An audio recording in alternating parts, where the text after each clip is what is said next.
ভাবছিলাম কি বিএনপির অনেক নেতা মনে অনেক খারাপ অবস্থায় ছিল, অনেক ক্ষতিগ্রস্ত অবস্থায় ছিল, হয়তো বাসায় বাজার ছিল না, এটা কর্মীদের মধ্যে অবস্থা ছিল, কিন্তু যারা নেতা তাদের ব্যবসাপাতি ঠিকই ছিল।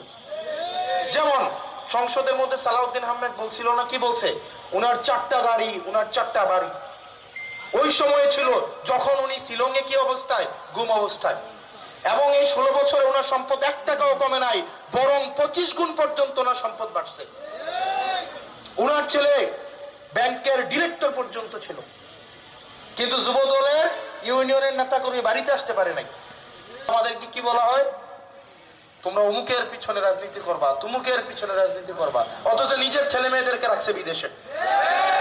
আমরা আগে ভাবতাম কি আসলে মনে হয় বিএনপি স্বাধীন পুলিশ চায়, স্বাধীন মিডিয়া চায়, স্বাধীন নির্বাচন কমিশন চায়। গত 16 বছর ধরে তারা এগুলো বলছে। আমরা ভাবছিলাম আসলেই মনে হয় চায়, বরং এটা না, তাদের আপত্তিটা ছিল কোন জায়গায়, আওয়ামী লীগ দখল করছে, তারা দখলের বিরুদ্ধে ছিল, তাদের কথা ছিল এটা আওয়ামী লীগ করবে না, এটা আমরা করবো। তারা দখলটা চায়, দলীয়করণ চায়, তবে সেটা হবে বিএনপির নেতৃত্বে। অথচ আমরা তো দখলেরই বিরুদ্ধে ছিলাম, দলীয়করণেরই বিরুদ্ধে ছিলাম।